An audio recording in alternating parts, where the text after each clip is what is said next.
It's Friday night. Another episode of the Skeptical Help Bar is in the works. Here we go. I'm so excited. I'm so excited because we're back and I have a guest tonight. I'm excited about that. Not only do we have a guest, but we have an in-studio guest, and we'll get to him in a minute. Because we need to go over our rules. Because what is life without rules? Wait, we got rules already? Yeah, we always have rules. I said already. Oh, Donna's back too, everyone. Yeah, hi guys. Donna's finally back. Holy shit. Whew. That takes a load off of my shoulders because all the comments and questions, I can't keep up with them all. Anyway, rule number one, you're welcome to ask questions. That's what this show is about. It's a learning show. It's a get to know you kind of show. It's, hey, let's have a discussion kind of show. So you can ask questions. That's cool. I love it. If you do have a question, I don't know the answer. That is okay. I don't know everything. That's why I have other people come on the show. So it covers things I don't know.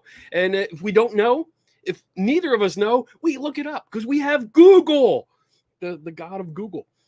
That's pretty cool. I like that. The god of Google. Wow. I like that. That's cool. That's pretty good. Rule number 3 is that we have the Patrick Swayze rule here and we follow it to the letter. That means be nice until it's time not to be nice.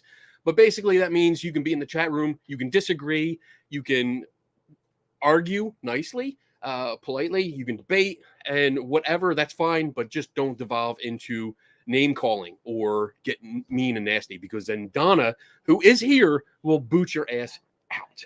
And that's forever because we don't know how to get you back, even if it's a mistake. That's all your fault.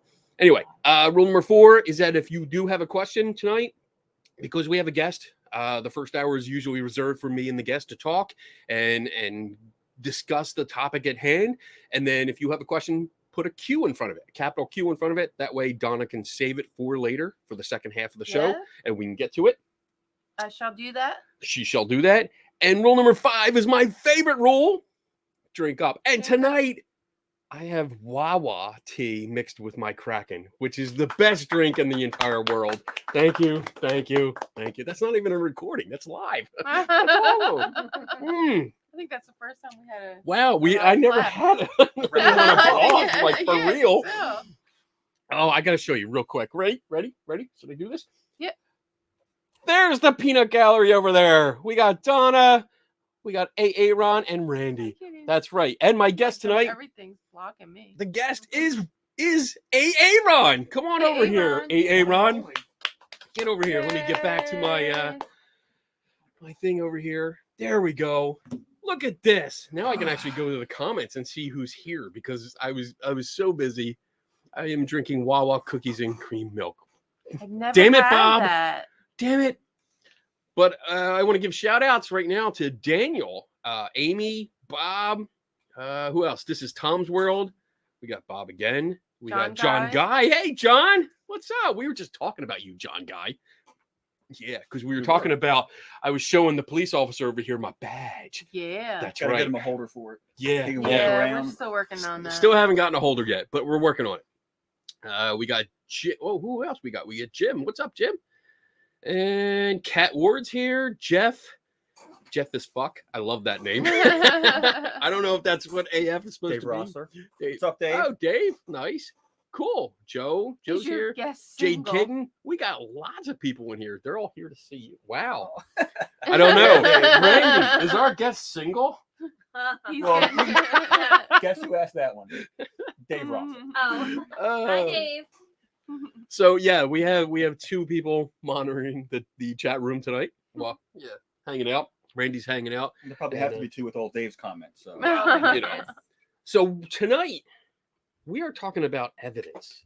We're going to talk about evidence. We're going to have a discussion about evidence because, well, who are you? What's your background? I mean, it's in your bio, but what's your background? I've been a police officer for coming up on 22 years now. I just thought about that. Coming up. Wow. So yeah. Donna, hide the drugs.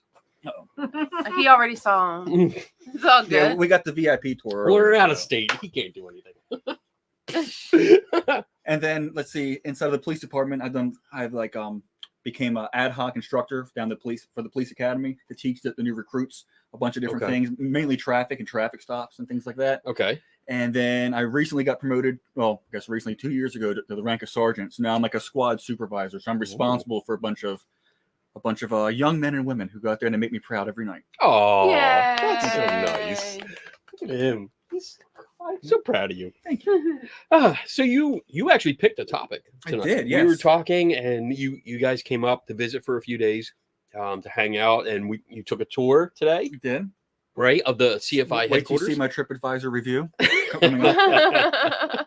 How did you like the whole place? Actually, it was a lot bigger than what I thought it was. I mean, like, I'm sure you hear that a lot, but it was really big. Wow. I mean, like the whole facility. Wow. All the offices and like. So the that's our show museum. tonight. Yeah, Screw the bye. guest. No, like the library itself. Actually, it blew my mind on how many books, the quality of books, the amount of books that were down there. I mean, if you want a book on any topic involving like this, you see back here is nothing. Like, I mean, it is. This is like huge. the appetizer. Any That's book it. that you could ever think of that on the topic of the paranormal is, or really thinking. Like, I mean, Yeah, critical like thinking. critical thinking, thinking, free thought, religion. paranormal religion. like Yeah. all the religion books. It was really Yeah. like I didn't think there's gonna be that many. It was amazing, and I love all the displays with all the haunted objects. in it. Haunted. Yes. The display with all the different ghost hunting equipment. I thought was very well done. Thank you. So Thank you. Thank you. it was That's awesome. nice. I think you should open up to do more tours. Like I maybe try. Yeah. like a guided tour or something. You know, like So when we do have events here, like when we have larger events, that is part of it. That's the part of the offering. So it's like, hey, come in. come on out. We're going to do mini tours, and like maybe every other hour, I will take people around and Nice. and just talk about some of the items, and then every other hour opposite to that, they usually Like go a down to lecture the or something. library or something like that and do a tour. So it's good. It's great, and we've had a lot more people come through in the last year or so. So it's nice. It's nice. It's very nice. All right. So evidence. Let's get into this topic. What you want? You Yeah. picked this topic. So So what is it? I don't remember for like when you had the guy talking about Bigfoot on. And for life, I can't. Wow. I can't That was remember his a name. while ago. Yeah. And then he mentioned something about he got. I wish I should have went back and watched the show again. Sorry. He said something about evidence, and you said that's not. And you guys got into a heated like a discussion about evidence. Yes. He was saying that's evidence, and you were saying it wasn't. And looking at it through different, I guess, worldviews or points of view, you guys are both correct in what you say because there's just different definitions of evidence. Okay. So it made me think of like to discuss different like what is evidence to you, what is evidence to me, like being inside of the police department and law, like I view evidence and stakeouts and investigations differently than how you would, or maybe even someone else out there in the chat would look at it differently if someone's like a paralegal or involved in I don't know some other sort of aspect where they use evidence or use laws, how it would change. I think this is going to be an interesting conversation because when you brought it up, I looked at it and my knee-jerk reaction was, all right, like that's cool. Let's do that because there's probably going to be vast differences between what would be, I guess, lawful evidence or evidence that would be accepted in the court of law, and then scientific evidence. And then the more I looked into it, the more I think we're gonna agree. I think we're going to agree on a lot, but it's different views on things. Right. And I wish I would have looked back on that episode too that you were talking about, because I would have liked to have gotten the actual, like the reason that we started debating on that. That would have been nice too. But we'll look it up later in hindsight, right? Yeah. I mean, we only knew about this for weeks, Yeah. I mean, don't worry about it. Not that like there was anything else going on. So I guess, how do you want to start? What's your definition of evidence? Do you have like one definition, or is there multiple? It would be multiple. definitions? I guess it'd be like mainly something that would point, I guess, or to justify like a claim or a cause. A claim or a cause. Like a claim, like and it could be different, or in my way, almost guilt or innocence. Okay. Too. Guilt or innocence. So like so you have evidence like evidence somebody committed a crime. You right. but you have to prove them. You have to prove yourself innocent in a court of law. It's up to them to prove your guilt because you're presumed innocent. So they have to present evidence to prove you guilty. But however, the defense attorney can introduce types of evidence that would actually kind of prove your innocence versus your guilt. Okay. And so to do that, like, what kind of evidence are you talking about? It's like exculpatory evidence. So say that again. Exculpatory evidence. Great. Now I can't say the word now. Thanks a lot. Exculpatory. You want to try Exculpatory. Exculpatory evidence. Like Culp's Hill. Exculpatory evidence. Okay. I have my notes right here for it. So hang on a minute. Okay. So this is cute. You got like new school. I still have my notebook. Well, normally I write it down, but I couldn't find a pen inside of the hotel room, so this had to do. I'll tell you what. Here, I'll give you a CFI pen. There you go. Look at that. Right in the desk. Boom. Perfect. So during a trial, defense teams can also present evidence that serves to either justify, excuse, or introduce reasonable doubt to the defendant's alleged actions or intentions. Okay. Reasonable doubt. So a lot of that could be mainly if the state is withholding certain evidence. So if someone's withholding evidence, like the state goes, oh, hang on a minute, we got that DNA analysis back, and that it doesn't match. Okay. And the state say withholds that evidence because the evidence it doesn't help their case. It would be damaging. It would be damaging to the case. Okay. But so then the defense can use that. They have to have access to that. If not, it actually violates a bunch of laws like the Brady Act, the Brady Rule. Okay. So I can relate to that because we have a lot in science. You'll have some people that won't report negative results. Exactly. And because they fear it's going to damage, and even negative results you need to report because even negative results are important because it shows that something, and this is actually like a topic hopefully we'll get into as we talk, but this is something you brought up where negative results is still evidence that something doesn't work. Yeah. The way we think it does. It's showing like, hey, we tried this path or this method, it doesn't work, and this is the evidence that shows it. And you had brought up an example where, like, if you're on a stakeout and you record hours and hours of no activity in front of a building or in a building, that's evidence showing nothing happened at that time. Correct. So later on, if somebody testifies, oh, at 3:30 in the afternoon on this date, this is when they beat me up. But you have surveillance video showing that time that it didn't happen. That room that it didn't happen, and that's evidence showing that it didn't happen. Exactly. Yeah. All right. You can also use it too as like, say if to almost help narrow something down. Like say if they say like at least in the, I'm sure you can probably come up with a way for you. I was trying to think of a way to relate it to the paranormal side, but say if someone says to give a broad. I don't want to say claim, but say a complaint, like people are selling drugs at this corner at 3:00, and 3:00 in the morning. I can go there and we set up, we watch, we have cameras, we do whatever we're doing. Right. It's not happening at 3:00 in the morning. We can go, not saying it didn't happen.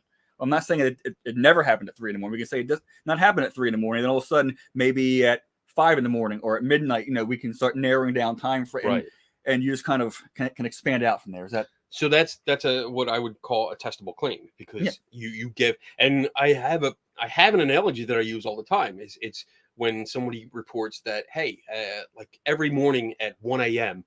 we hear footsteps coming down the stairs, and when we go to check, everyone's in their own rooms, they're all asleep, no one's out. Right. So that's a testable claim because, like I said, we can go there and we can be there at 12:30 or even midnight, set up cameras, set up all our sensors, and wait for that 1 a.m. time and see what happens. And if nothing happens, it's like, all right, well, it doesn't happen every night. Or if it does happen, we can record it and start tracking down what the cause is.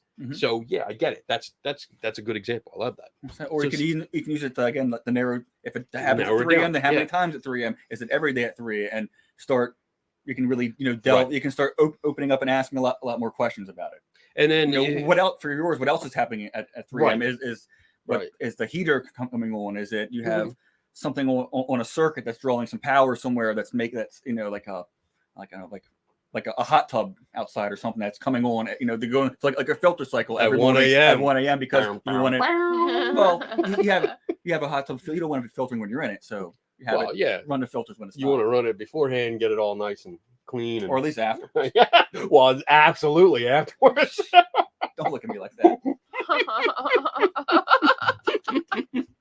No, but then you can, if you have a time frame, some of that narrowed down, you can start investigating it further as to why that's happening at 3 a.m. or 1 a.m. or whatever time the ghost is going down the steps. Right, because it's definitely a ghost. So I was looking up evidence and getting definitions so that I could have something that I can fall back on. And some of the definitions are basic ideas: the available body of facts or information indicating whether a belief is true or valid. Mm-hmm. Another one is something that furnishes proof. The one that I actually liked, and this is from finelaw.com, is evidence is used at trials to prove or disprove certain facts that would tend to show whether something was true or not. I like that. I like that one the best too. Yeah. It's good because you can. I mean, that really falls in with what we're talking about here, because when you want to present evidence, you want to present something that can show whether a claim is true or not, whether something happened or not. So I like that. And then it broke it down into different kinds of evidence. So do you have definitions on different? I'm cheating. I'm seeing. I see your notes. So what are some different kinds of evidence? Well, you got let's see. You got direct evidence, and that's mainly broken down. You have two different types of evidence. You got direct evidence, and that's pretty much what it implies. It's something simple. It's direct. It doesn't really require much more explanation of it. You got a fingerprint, direct evidence, and you got other things that would be things that could be like hearsay evidence. And other things that need to be inferred. And there are certain ways around the hearsay rule, but I imagine hearsay, I thought it was important to bring up because that's probably what you're dealing with a lot more. Right. More testimonial evidence and hearsay evidence than anything else. And I did see somebody mentioned in the comments, there was one comment about Bigfoot and Bigfoot evidence being, here it is. Just pop it up there. It seems like evidence regarding cryptid paranormal is subjective. And that's along the same lines, because I think so much of it is stories. So much of it is eyewitness accounts. Mm-hmm. And I always have an issue with eyewitness accounts. I'm not saying they should be disregarded. I got a whole bunch of stuff to say about that. Oh, so. Good. Yeah. Because I like a show with a guest that talks more than me, because I take up a lot of that. And I know you can talk. Because I talk a lot. We spent the last 2 days together, so I know you can talk. Yeah. But basically, there's a lot of stories. And this is not just for Bigfoot community. This is for other communities, ghost hunting and UFOs and stuff. It comes down to the bulk of what is presented are stories. It's their eyewitness accounts, and they are relating something that happened to them, either a few hours ago or sometimes a few years or decades ago. So they're presenting this, and I do have issues with that. I treat it as a starting point. So tell me your story. Let's go through it, and then I'll have follow-up questions, clarifying questions on some vague details or vague statements that you give me. And then we use that as a starting point, because in my experience, it's not always what really happened. And, that's my experience too. Okay. Yeah. All right. So go ahead. Talk about it. I'm going to say we're talking about how if someone wants to report a crime to me or something along the lines of that, normally it starts with the story. Go in there, hey, tell me what happened, and then they'll tell me their version of what happened, because they can be influenced by we talked before about bias. We talked the whole thing about bias, and a lot of times people have the urge, I guess, or the innate to be helpful. They want to be helpful. They when someone asks a question, they want to give you an answer. They want you to help them come up with the Bigfoot story, or to believe the Bigfoot story, or want me to believe what happened to them. And I'm not saying that they're lying, but a lot of times they'll start filling in gaps, and you can't really trust eyewitness testimony. I was actually pulling up some stats about it, and there was a study where it's through Ohio, where they found that 52% of eyewitness testimonies were incorrect. and it's something like 90. I think the Innocence Project. Don't quote me on Oh, this. yes. One. No, this is different. The different one. The Innocence Project is something like 92% of all of their overturned cases solely based on eyewitness testimony. Because they were able to prove it wrong. Because they did it just on eyewitness testimony. That and it's eyewitness testimony that's what people want to see in court, because when you want someone to go, that's the person who did it. He's sitting right there. They want that, but a lot of times it's hard for somebody, just to say for sure. But they want to be helpful. They want to say, yes, that's the person who did it, and that's what the jury wants to hear. A lot of times, and that's what they want to hear. They want someone to point out the person who did it, and they don't realize that is actually some of the most untrustworthy evidence, when there's so much better. You got DNA and forensics evidence and digital evidence and all different kinds of evidence that we can use for it. But the main one, what they look for is that eyewitness testimony. Right. Because this is just Aaron's opinion. I think it's what they can relate to. Like they can go, oh yeah, I can see, they want to hear that story, and they want to be able to relate to that person. Okay. And you're right. Like the Innocence Project is something that I had looked up before, and I was trying to get a representative to come on the show because I wanted to talk about it. And you're right. I have it up on screen right now, and I'm trying to look for the actual numbers, because I know they had it, and I had quoted it in a presentation that I did. Yeah. It was very high. I want to say it was like 92%. How it worked of restoring freedom. So I'm trying to learn more. Restoring freedom, DNA, scientific. So I think it's under there. Let me see. So 1980s, they freed. To date, they have helped free or exonerate more than 200 individuals. Victories. I don't see numbers. They used to have it like right on the front page. So I don't know what the percentage is. So 75% of wrong convictions for rape and murder were based on eyewitness testimonies. Okay. Wow. From signs.org. Yeah. It's high. So many. Yeah. Yeah. So anyway, so you got to take what the person says. Yeah. And then look and break it down, and you got to really. And what I feel bad for you mainly is, like, for me, it's kind of easier because it just happened. So you got to separate your witnesses. Like, if you have multiple witnesses, separate them immediately. Kind of tell them, hey, don't talk about what happened. And I immediately try to get an actual written statement from them. We still actually use like the paper written statement forms. Okay. Like to get it fresh out of their mind. That way, it's in their head. From their head to their hand, and they're putting pen to paper and writing it down.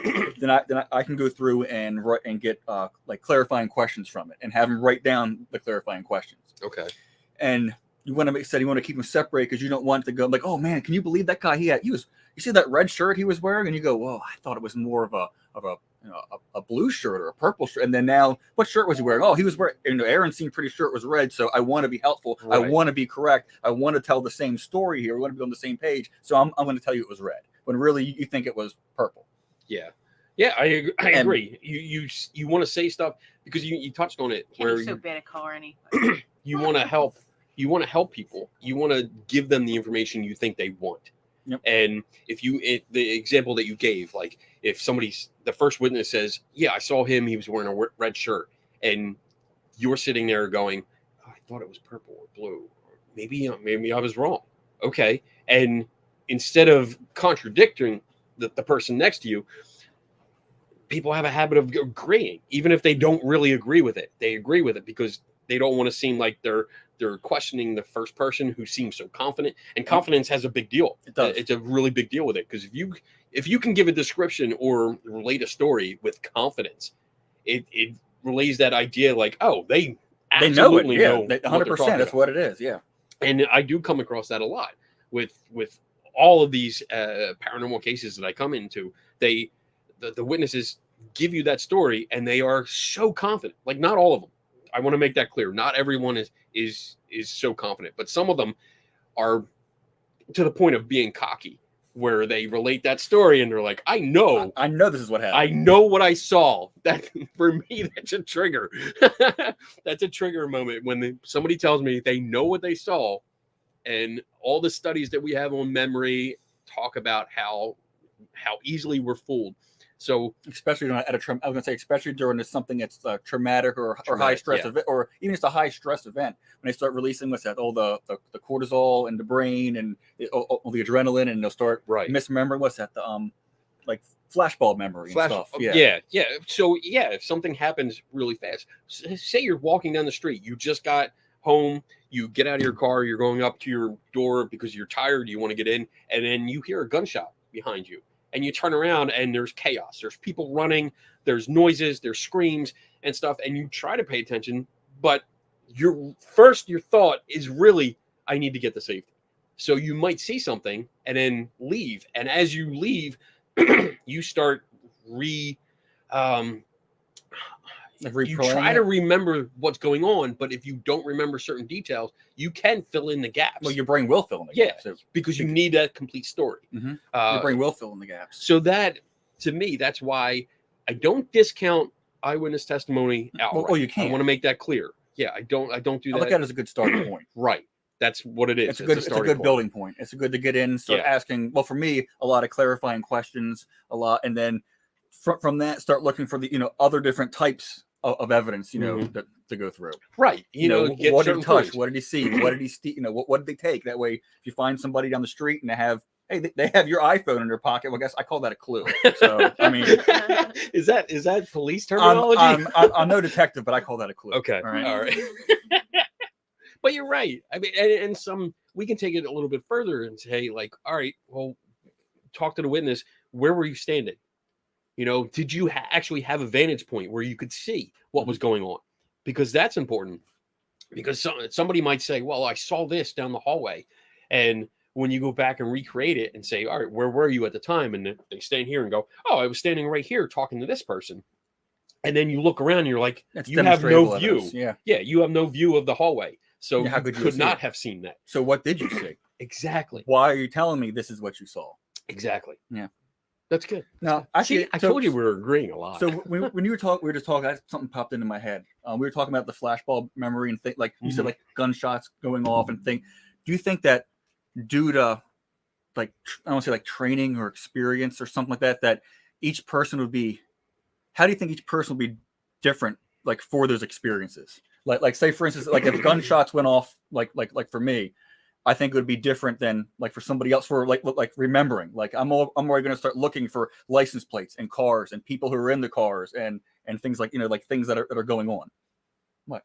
So I think I wouldn't notice. I wouldn't remember. I would I run wouldn't for either. cover. Yeah, I'm not going to start. How many gunshots were there? I'll just start counting them, inside of my head, like and I mean this as far as like the paranormal too. So like if you or somebody else out there who, let's say, as a paranormal investigator has gone to these haunted places and something happens, like do you think there's that they'd be better witnesses because of their experiences and trainings? So this is an interesting topic, and I'm glad we get a chance to discuss this, because the topic of trained observers comes up all the time, and I think people, no matter what, you can still make mistakes. Oh, definitely. So that's something to put out there. But your reasoning there, and I can totally get this.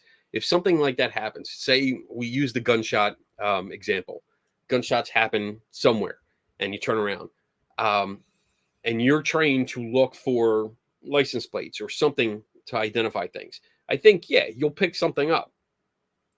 I think the average person would do exactly what you mentioned. Mm-hmm. Duck and cover, try to find safety, get out of the way, make sure you are hidden and people cannot find you, right, because you don't know where it is. For me, and I'm just speculating here because I don't know what will happen. I mean, I've been in that situation where I've heard gunshots. But for me, I think my first thing is to duck down, but I want to find the source. Like for me, I want to find out where it's coming from, because I don't want to go for a survival method, like a threat. Like I want to know where the threat is, because I don't want to try and run for safety and realize right I'm running right to him.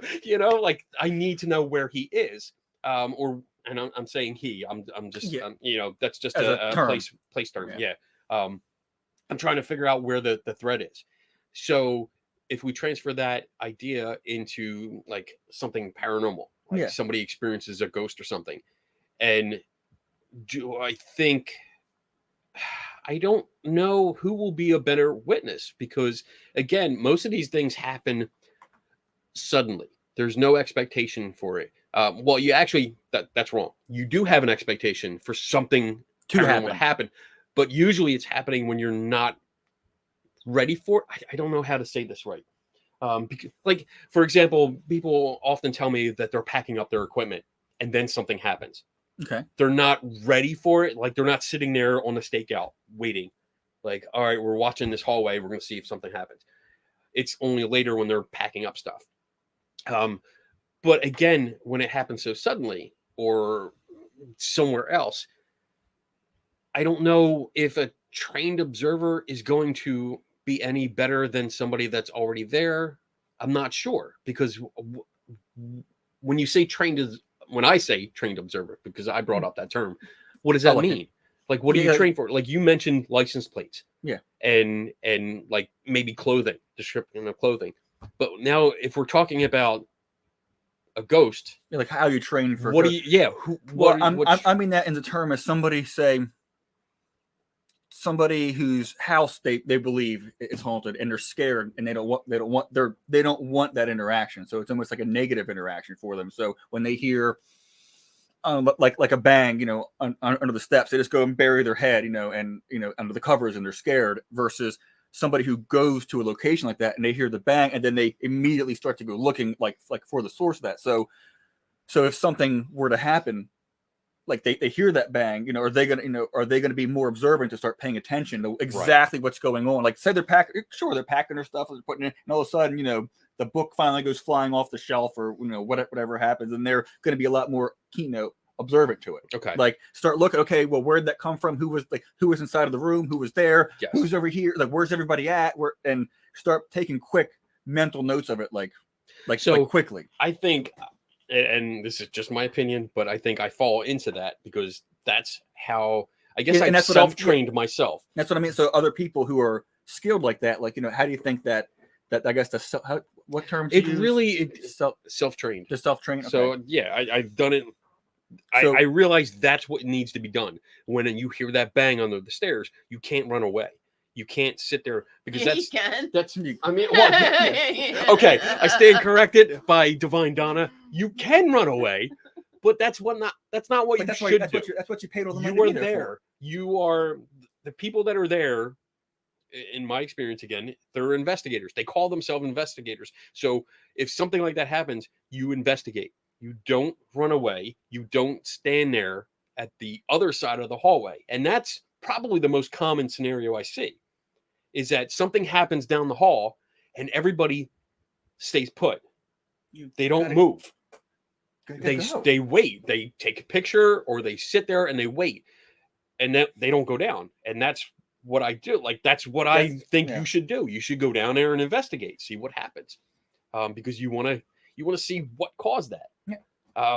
And I think that's one of the bigger problems with the paranormal community, is that instead of going down and investigating, I say I just learned something. I would have thought they would have went down. That's what I would have done. Like, go down and investigate it. That's what I do. But and again, that's not everybody. If anyone takes away anything from the show, go down the hallway. Walk down the hallway. Go see what's going on. That's why you're there.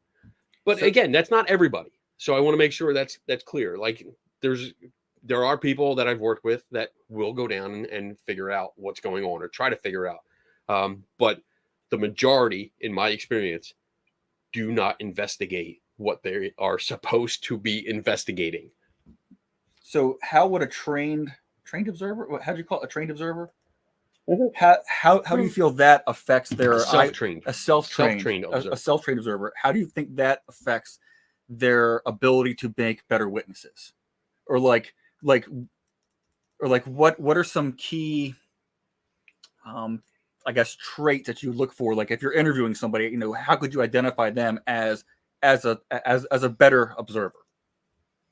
The amount of detail, I think, that they provide. Could it just be reluctant and just not want to give you? We get to draw it out of them. Or I try not to do that. I try to, you don't want to ask leading questions. You want to ask open-ended That's questions. the problem. Yes. Yeah, I don't want to wanna lead say- them. I don't want to give my own descriptions for them to just agree with. Was he wearing a blue shirt versus what color? Was he wearing a shirt? If so, what color was the shirt? I want them to tell me what they saw, and I want, if I can see a lot of detail in what they tell me, and what I would consider more honesty, that when they don't know, they tell me they don't know. Sometimes that's the best answer. I don't see that a lot. I see people think, like, for instance, we could sit here and I could be asking, or you or me, and I am a ghost hunter, and you could ask me, what did you see? And I would say, well, A ghost. I saw a ghost in period dress. What and- period? Okay, so What? it was like a, like a Victorian kind of thing, but see, like in this interaction, and I don't know if you guys can see that. Picking up your. I'm looking I'm everywhere. paying attention to your body language. You're not. Yeah. I'm thinking about it. I'm trying to figure out what to say. I don't want to say I don't know, because that looks like I'm an incompetent witness. And you want to answer the question. Yeah. In reality, I'd rather you say I don't know, because it's like, all right, that was honest. We can go from there. You're not wasting my time, because if you fill in details that aren't actually details, then you're misleading where I'm going. Like I don't have an accurate description. I don't have an accurate timeline of events, so I don't know actually what happened. And then that can screw up as far as evidence goes, like where you're going to go collect that evidence, what types of evidence you're going to be collecting, and just ruin the whole thing. Right. I told you we were going to agree on a lot. Oh no, I know we were. So all right. What else you got? Just like, so you had other evidence would be like circumstantial evidence. Okay. Which explain that. Okay, so the best I'll give you an example of it. Was a person, Kenny was seen running from the scene of the crime. Bullshit! Or leaving the scene of the crime. No, now that doesn't mean all that means is that you were seen in the area leaving the scene of the crime. It doesn't mean that you committed the crime, although we all know he did. Really he didn't.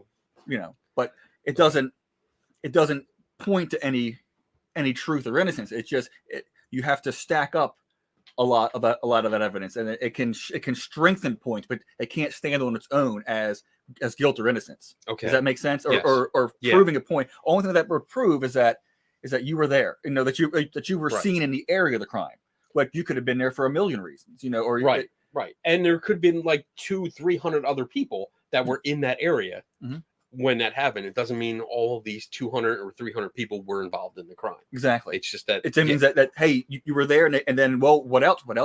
What was he doing when he was there? Anyone see him before he was there? What kind of clothing was he wearing when he was seen leaving the crime? Like, you can start building up that type of circumstantial evidence to stack up to help prove other points. Like I said, it's not going to prove a point on its own.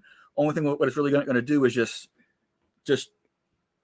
show it can have impact. It can have an impact on the case, but you need something else to back it up, something else to go along with it. It can put you near the scene. Yeah, it can put you at the scene of the crime, but not necessarily the perpetrator of the crime. Exactly. Or we think you're the perpetrator, like, even though he was seen leaving the scene of the crime. Like, court, sure. I mean, he was there, but. And I'm going to give you the evil eye because I'm going to be sitting on the stand going, that motherfucker. That's why I'm here. Him right there. So then you got like generalized physical evidence, right? Which would be generalized.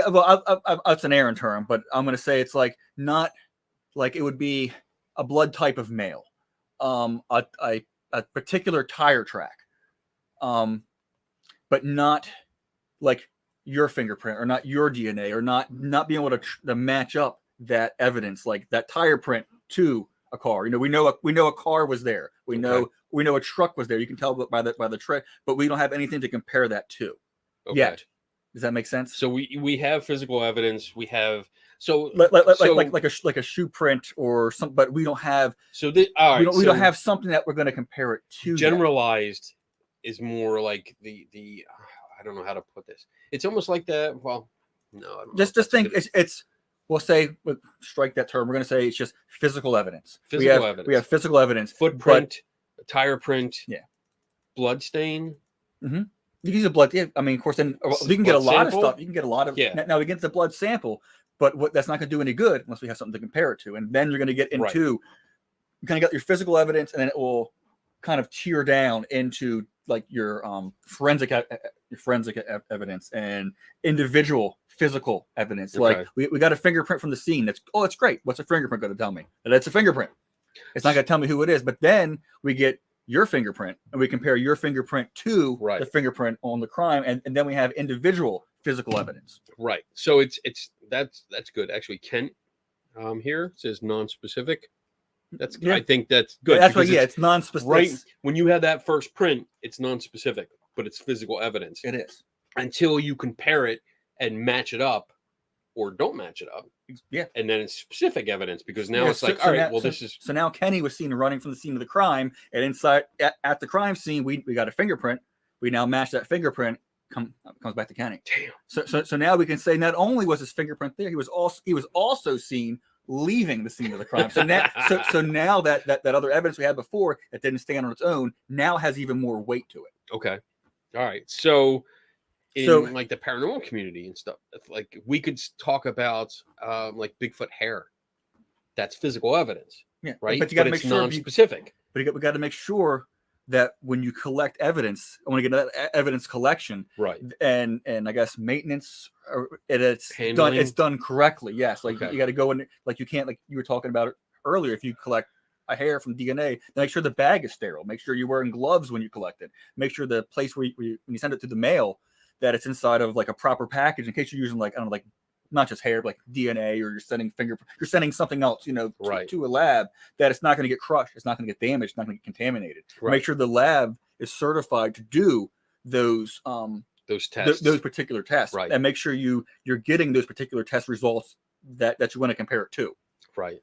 Because I know there's been a case where somebody in the Bigfoot community, catch them, was doing testing they weren't supposed to be doing, as far as I know, But yeah, that's a good example. I like that, because so many people, I see people mostly in the Bigfoot community, because UFOs, aliens, there really isn't any physical evidence that I've seen. I mean, I really don't see any.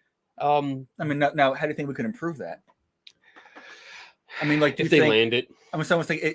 I was going to say, if they have a landing site, like, what's your thoughts on how to go about and properly? Someone calls, pick up the phone. Yep, Chief Investigator Kenny here, and they go, "Hey, a UFO just landed, in upstate New York last night." And and as far as you know, you're the first one to go there. Like, what are some thoughts and some ideas on what you would do to how to collect evidence for something like that to help improve? Like, you have the best case scenario for you. Wow. Like what are some good ways for you to improve evidence collection for the UFO community? So I think, I would definitely see if we can find any impressions of the landing.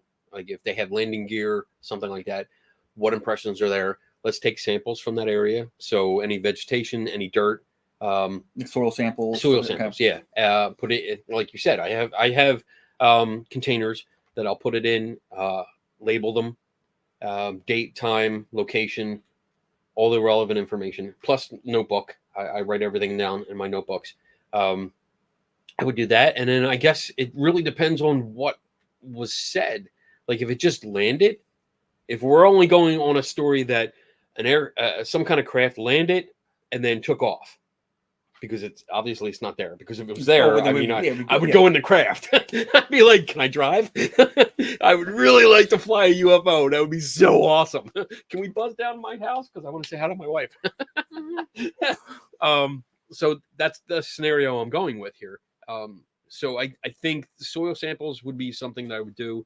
I'd also look for radiation, Geiger counter. I would use that to see if there's any levels above background radiation. Obviously photos, video of the area, and anything else that because on the way or before I would get there, I'd probably look up what else to do and consult other people, several other investigators that have done this before me, and say, "Hey, what have you done? I'm on my way to do this. What are some tips? What have you done? This is what I'm planning on doing. Anything else I can do? Any way to do it better? Are you busy? Like, can you come help? You want to come out and help out? That's how I would go about it. from the start, and then go from there.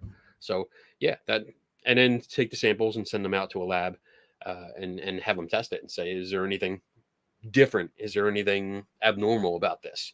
And see what the results are. Wouldn't it be nice that you have, if people did that, to have a database to compare impressions, like how we could compare like a Q impression or something, like, to be able to compare stuff like that too. That would just be really, that would be cool if we had some kind of database. And I don't think there is, because as far as I know, there really isn't a confirmed UFO landing site where samples are, hey, this is from this confirmed site. We know it's a UFO, because as far as I know, we don't know. Yeah, it's unidentified.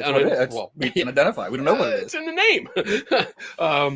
But it would be nice to have something to compare to. So I guess from the start, when it's analyzed, we get the results. It's still non-specific or generalized physical evidence, because even if there was anomaly recorded, okay, we have this. This is our base. Like, there's something weird about this. What is weird about it? Should it not be there? Should it not be in this kind of soil? This is our base. This is what we're going to go off of and compare other results to in the future, or even in the past. If we have examples, we can look at it. So what I would love to see for things like physical evidence for ghost hunting, as far as like paranormal goes, would be just simple things like blood. Like if someone got they're starting to do it now. I've seen it on the show, so I know it's true and it's real because I saw it on TV, where they would do things where they would test things like luminol. They'd bring like luminol and take test stamp. But then what do they do with it after that? All they do is, look at this. All it does is it shows that it's blood. How do we know that it's human blood? How do we know it's not animal blood? We actually we did have that conversation. We had a conversation about this because there was we were at a conference, a ghost hunting conference, and someone claimed to have a haunted doll that had bloodstains on it. And we talked about it because they actually used a different kind of luminol. Yeah. I forget what it was called. But it was supposed to be something that was a little bit better or longer lasting. And what I mean by longer lasting was like a fraction of a second longer or something. Like it was something ridiculous. It was really short, yes. But we talked about it, and the way the people presenting this haunted doll, the story they gave us didn't coincide with the details that we found out from people that you talked to that actually do because then another one is expert testimony. I was going to get to it. So for something like that, you asked me, and I said, well, I know a little bit about it. So I called a friend of mine who's actually who's in crime lab and does this for a living. And I can say, hey, and he knew exactly what type of luminol what, and he says, oh, it will tell you if it's blood or not, but it could be pig's blood, cow's blood, it could be any type of blood, and it won't tell you how old the blood has been on there for. I forget, he said, depending on the test and depending on how much material there is there to test, there is a finite like lifespan of the blood, but I don't remember what that was. Right. We talked about it then, but I don't remember. I don't remember what it was. Yeah.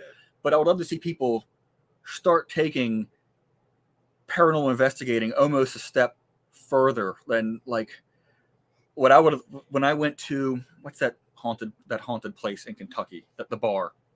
Bobby Mackey's. They had bullet holes inside of the basement doors. And when I'm looking at I want to say, don't quote me on it because I haven't been there. It's been years. I want to say it was like 2 or 3 bullet holes inside of the door in the basement. I was looking at them, and some of them were at slightly just different angles. And supposedly that's where the mob went down to execute people inside of the basement, was it? Right. But like if I had the time and if I knew about it, the material, I would love to be able to go there and we can actually trace out where those bullets were fired from, what angles they were, where they were standing on a general stance, because it can only go back, like so far, and be able to see, like, I'm granted a door, so the door moves, but if it was closed, here's where they were standing. So if a person was standing there, like, where would it hit them versus the angle that it hit? Like, I found it very strange, the angles of it. It's almost like someone's just target shooting the door in the basement. Right. And then test it. Is there any blood stains still there on the door? Like, and be able to get more to these stories, like more to corroborate these claims of stuff that happened in these places, instead of just kind of going there, sitting in the dark, waiting for stuff to light up. And I like that we started talking about luminol, because there's a little story that I relate sometimes. There was an episode of Ghost Hunters, and like you guys have seen, Jason Hawes has been on the show. He's a good friend of mine. But they did an episode which I wasn't happy with because they used luminol on something. They had this like witch's tree or something that was in the field of a house, and they dug up some of the area around the tree because allegedly there was somebody that was buried, accused of being a witch and buried under the tree. And they got a piece of burlap, and it had some stains on it. So they decided they were going to test it for blood. They dug up? Yeah, that they dug up. So they had this burlap, and they sprayed it with luminol and then used a black light, a UV light. Mm-hmm. And I was like, well, that's not how it works, because blood is not luminescence. It doesn't luminesce. And I looked it up. I looked up how to do luminol, and basically you have to have the area completely dark. You have your camera on long exposure, and you spray it, and the chemical reaction interacts with I believe the iron in the blood, and that is what causes the luminescence. But it only does it for a fraction of a second. And that's why you have to use a long exposure in complete blackness, because that's the only way you get that glow. It's not like you spray it and then you can use a black light and it shines up. But they do that on TV all the time. I know, and it's wrong. It's so wrong. See, well, my thing would be too, if they dug it up, like, okay, you got blood on it. So I have blood. That doesn't tell me. It doesn't prove the story. I mean, especially an old burlap sack. I mean, how do you know it's not, animal like yeah. a pig blood, right, Dave? You know, I mean, Here's a question while we're on the subject. Read the sample so it can't be tested again. So I don't think so. Don't quote me on it. I've never personally used luminol, because for scenes like that, our crime lab techs will come in. So then I can call my friend on the break or text him if he's awake, and he'll be able to tell us. But I would imagine it wouldn't degrade the sample itself, because all it's doing is it's just reacting with that, and it's glowing, saying I got a high iron content here. So I don't think that it would stop you from being able to do it again. I mean, I'm sure there's a finite amount of times you can't do anything, for forever. But I don't think that it would actually degrade the sample. It's almost like you're saying, is it going to light up? It lights up.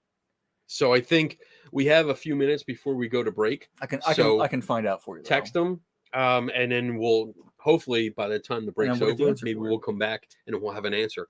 As far as I've read, and this is going by memory because it's been a while since I've looked up the process, but I think you can only spray it so many times before you won't get a reaction, because I think and again, like, I'm not sure, but I think the chemical reaction with the iron in the blood will the iron eventually goes away or is used up in the process. I don't know, but I think there's only like 2 or 3 times you can do it before it won't glow anymore. But I'm not sure. I definitely could be wrong on this, but that's something that I think popped up in my head. I'm like, oh, and you shouldn't make sure you do it right the first time when you do this. But it's not a black light thing. And my friend did say the crime lab technician would love to come on and talk to you about because I already talked to him about it. So yeah, definitely. He said he'd like to come on and he'd come on the show and talk about a little bit more in depth about maybe forensic evidence. We could talk about that kind of stuff. Yeah, all kinds of forensic. Yeah, like I would love to be able to talk to him about how to really properly collect evidence so it's not contaminated, especially because like the Bigfoot community, because they collect hair samples and scat samples and touching poop. And how to collect it without contaminating it. So that would be awesome to talk to him. All right, so we have about 5 minutes before we go to break. What else we got? What else you got on your notes here? So what I thought was interesting about what do you call that? Like expert testimony evidence. Okay. Like when somebody is considered an expert inside of the field, they had to come in, like to qualify them, as an expert, so they can give their like actual opinion on it, like crashes. Like when you see all the tire marks all over the road, the yaw marks and the skid marks and all that stuff, like, and then they can go in, and someone who has been to, multiple crash training schools can actually go in and say, have a thing of math that's 5 pages long and can actually tell you, like they can tell you to a general degree on how fast a car was going based on the crush of the damage. Okay. Oh, wow. So they you can take the marks of the car, like the brake marks of the car, depending. They got to include in like the angles and stuff. Well, if it's braking around the turn, and if the front brakes get in front of the back brakes, they can do all kinds of things with the brakes, and then it hits a pole, and they can go, well, it crushed X amount of depth, minus Y amount of tire marks equals the braking, and they can tell how fast the car was going. And something, I mean, I can't explain. I'm not an expert on it, but obviously, but I don't have all the knowledge, but I know there's crumple zones, Mhm. so you can measure how the depth of the crumple zones, because there are certain zones in your car that are made to crumple, because it does relieve the impact. It takes that impact and crumples, and it works like a spring, because each zone crumples at a different type of energy. Yeah, so you can measure that. That's what I know just from my automotive background. So, so when it comes to expert testimony, like what would you think? How would you qualify evidence or expert testimony in the field of the paranormal? I mean, it could be simple things as regarding to, like, if I got a weird picture or something, people will go out and put it on the internet, and everyone's like, "Oh, nice grab, nice find, whatever." Like, but then somebody who wants it would send it I don't know, like, you're good at photography. If I call it a weird picture, I'm gonna say, "Hey, Kenny, do you mind taking a look at this for me and giving me, unbiased, breakdown opinion of it?"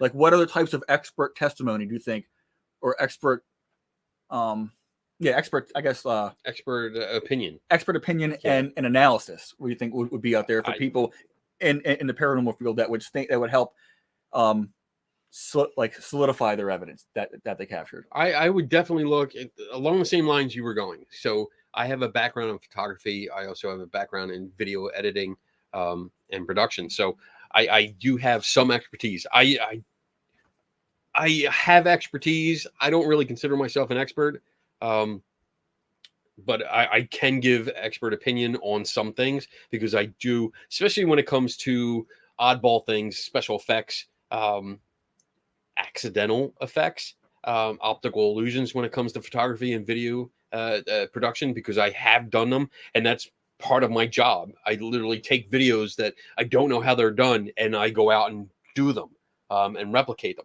So I can give expert opinion on some of those things.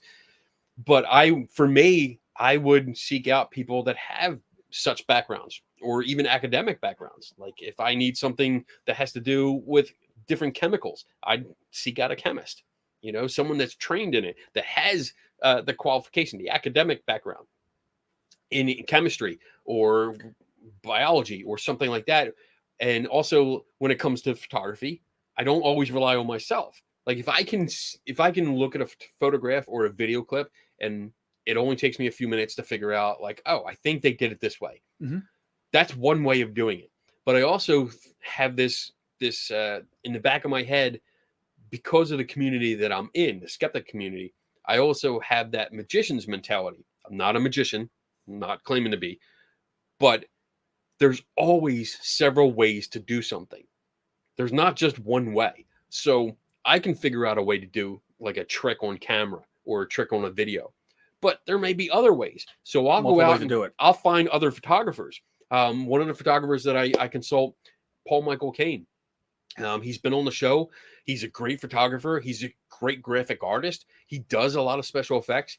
I'll run it by him, and he's the type of guy that'll sit there with me for an hour and just go through it, and we'll look at the little details. That's what I'm looking for. Someone that is passionate about it, that has the background and experience. It's not always academic credentials. Sometimes it's practical knowledge. Sometimes it's experience. Mm-hmm. Like, you can have a mechanic that is, and I'm talking auto mechanic, that's ASC certified, master technician, has all the certifications. That's great. They have knowledge, they have experience. That's cool. But you also have a guy that's been doing it for 50 years, in a small town that doesn't have any certifications, but you can bring him any car and he can be like, well, he can fix it. And because he's done it. Yeah, he's done it. He's done everything. He's done it from the start. You know, he can qualify himself as an expert. Like, yes, you can qualify him. You know, as an expert. I can see him as an expert. And I mean, holy shit, my cousin Vinny. Somebody said that earlier. Even that's a fictional account. It's still a good example because you have someone that their entire family were mechanics and they grew up around it and probably was doing it without even realizing they were doing it. And you have all this knowledge and you can ask them questions and they bang out answers without thinking, you know, and that would be like someone that I would say, all right, that's cool. You have the experience that backs it up, so I can listen to you. And I'll talk to you about it. And again, I'll refer to it as expert opinion, not expert fact. So it's their opinion based on their expertise, whether it's experience or academic, whatever. That's how I'll put it there. Because again, and you use that to build up. That builds up. Yeah, exactly. Like, you know. And I won't just go to one. I'll go to another one or go to another one. You know, sometimes. Do you think there's a stigma for, or like a, I don't know what the word I'm looking for here. Like somebody captures something and they're afraid to give it out, or they're like, if they try to give it to an expert because they don't know like who to turn to give it to, that they get turned away. Like, oh, like I got this picture and they want to give it, they want to get validation from it, but they don't know who to give it to, or the people who they reach out to. Like, oh, this is can you look at this ghost picture for me? You know, like, no, I'm not looking at a ghost picture. You know, you think that there's a negative stereotype almost against it, or negative? There can be, especially when you're doing like So I have a hard time trying to find that validation, or trying to find a way to validate. So or just... there's a lot to unpack there, because one, you can go to someone that you think is an expert, and it could be your stereotypical ghost hunter, you know, that doesn't have any background in photography, no knowledge, but because they're a ghost hunter, and there's been quite a few out there that I've come across where once they start calling themselves a ghost hunter, they are an expert in everything. Like they can give you an expert opinion on every single thing out there, no matter what the topic. So you might have someone that has that picture that's nervous about it, that doesn't know what they have. They're hopeful that it's something really unique. They want it to be something. They want it to be something. And that's cool. I get that. So they might seek out someone like that. Maybe a celebrity. Maybe they go to a conference and say, oh, well, this person's been on TV for 10 years. You know, I'll ask them because they know what they're doing. They're an expert. They've been on TV. It must be true. Someone like me, it's usually, well, he's the skeptic guy. He's a token skeptic. He's just going to say that it's not. And well, that's cynic. That's not skeptic. Yeah. I agree. If they say, oh, it's not nothing, it's not like. But I mean, you don't know what it is. Just say I don't know. I try to make it clear that I'm going to take a look at it. I'm not going to brush you off. And I think that's a stigma for skeptical people, because we're looked at as cynical rather than skeptical, especially like for me. And I think most of the people that watch this show or interact with me or have interacted with me in the past understand that I'm not going to just brush you off. I want to look at it because, you know, I don't know what you have. I don't know what kind of photo or video you have. No idea. And I'm interested. Let me look at it. But if the end result is that I can explain it and replicate it and show you how I think it was done, that's still not 100% explained. It's mostly explained, and it's probably what the explanation is. But I could be wrong because, again, I'm human. Just like anybody else. I can be wrong, and I have been wrong. There's been plenty of time. He's wrong. What? I heard that like... No, I wasn't laughing. I was actually... I heard something. I was actually sniffling, but... Like, damn it. All right. But yeah. But yeah, he is wrong. There's been times where I've given an opinion, and I've been wrong about it. And somebody has brought up an additional detail that they didn't tell me the first time around. And then the more we look into it, because now it's like, all right, well, I'm wrong. Okay, you're right. I'm wrong. Based on this new information, let's look at it again. Because you're getting new evidence towards it, and it can change. And now I'm going to change my opinion because now it might be something else. It might be caused by this or something else, A, B, or C. And I might give you A, B, or C the first time, and then the new information says, well, you know, it's D, E, and F. You know, like, oh, all right, now I was wrong the first time. Let's go over this again. So Did I answer your question? I don't know what my question. I'm not was sure. anymore. I don't remember either. I'm not sure. It's been so All right, long. we're at break. We are at break. We're actually 5 minutes over. All right, so we're gonna go to break. We're gonna everyone go do your business, refill your pop some cup. questions out there because we don't have a lot. Good questions. There's a few. I see a few. We don't have a lot. I said. Oh, okay. All right. So I'm gonna hit this. We have 4 minutes. We're gonna go to break, and we'll be back. And it's up to you. It's all you guys. It's viewer question time. So the second hour is usually reserved for you guys to ask questions of our guest or me or both of us, which is cool. Put them in there. Put a big capital Q in front of it so that Donna sees it. And we'll be back in about 4 minutes from now.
What's up? Hello. We are back. What? We have an answer. We We have do. an answer for the question. About luminol. About the luminol. About luminol. So what is the answer? What was the question? Ting. What was the question was if it Like- it degraded Yeah, or degrade. yeah, if it It's degraded actually the sample. unlimited. You can do it unlimited amount of times, but it will contaminate the sample as far as getting courtroom quality DNA off of it. So Okay. equivalent it to like if I'm taking if I'm spraying it on a wall and there's paint, it's just saying there's paint on this wall, there's paint on this wall, there's blood on this wall, there's blood. It's interacting with the iron, saying there's iron here. Like I said, it's a very quick test, it doesn't last forever. Right. And then it kind of will go and you can spray it. Hey, there's still iron here. Hey, there's still iron here. There's still iron here. Okay. So All right, that's good. pretty much how it would work. But then you couldn't get a good sample to send off as far as like courtroom grade.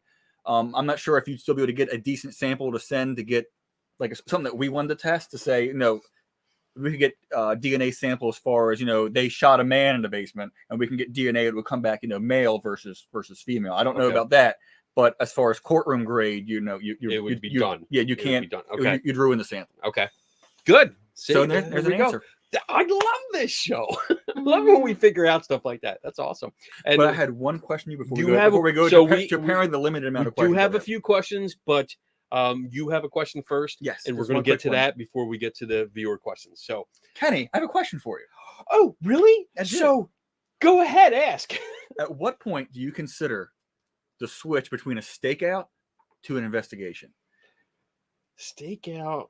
Like when does a Versus- stakeout become an investigation inside of like your view? All right. So, When you see somebody This- doing something they shouldn't be doing. Well, I meant for the paranormal. I mean, for me, it's easy. the voice from over there. So, As far as This in the paranormal terms, not this is a good question because it's usually I make a firm distinction between like if you're sitting around.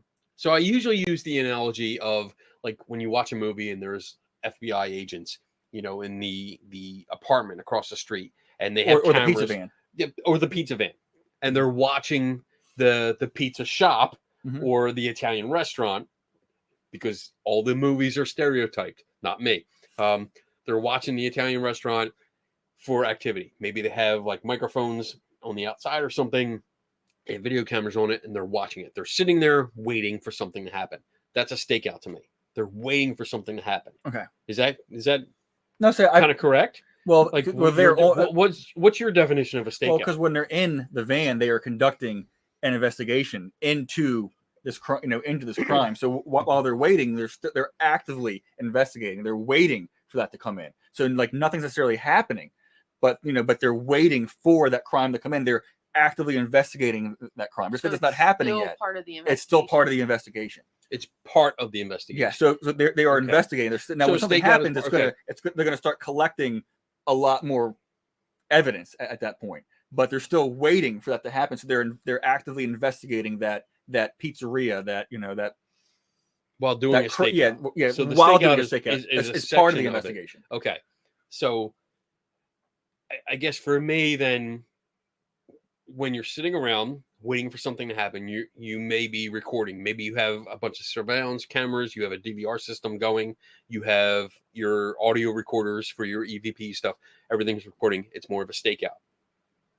For me, it turns into an investigation when something happens, where there's an event and you start active, like, and I hesitate now to say that word, actively get up and start trying to find a cause for that event. So I pretty much I look at it as like the first analogy to me is a stakeout when the FBI are in the apartment watching They're the sitting there Italian and they have all their restaurant. stuff set up. Now I'm got set up. hungry. Now I'm like I want. I know. Oh, we're supposed to order a Yeah. pizza. Should we Yeah, order? no, I we should should probably order. We should Pizza. order. I forgot we could get pizza. So that is a stakeout to me. And then the investigation comes when, say, people run out. When they No. should run All too. right. So when people run out of the restaurant and you are screaming, and the agents go in and they're like, "What happened? There was a murder." All right. Now we start trying to figure out who did what happened, how it happened. and they got that evidence from before it happened during the stakeout. So, all right. So like, wait. like Let me give me my perspective is more of no. I see. I see exactly where you're coming from. All they do is have cameras on the front of the restaurant, so they don't see inside. Oh, yeah, of course. They're not seeing inside. They just see people running out. So they have that. Then they go inside, and now they find a body on the floor. What happened? They start looking for clues about what happened. Maybe there's surveillance inside the restaurant had cameras themselves. Inside, they go to that. They look at the tapes. They interview the people there. They stop the people that were running and say, "No, don't run for safety. Come here. Let us interview you." Mm-hmm. They interview them and stuff like that. That's the investigation part to me. Okay. And that's part of, I would agree, that is part of the investigation. But think of the data that when they're sitting inside of the van, the people that are coming and going, those are potential witnesses, potential lookouts, potential suspect. What if someone walks in and you don't know at the time, and they walk by and they look and they just go a quick nod, or they're on the phone and they put the phone down, and then that could be the accomplice, like giving a sign. Hey, come in and go.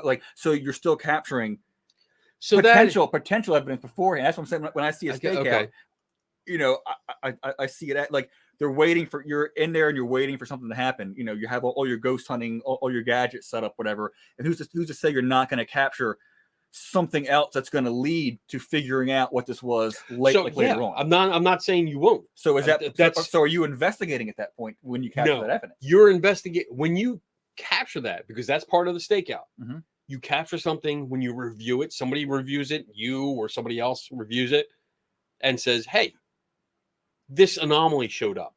Okay. Now you start investigating where that anomaly came from, or how it go came back to be. And see where. Okay. Yes, that to me is when you start investigating. And I guess stakeout for me is when you sit and wait. Investigation is when you're actively looking for a cause. Now, what if you have a claim?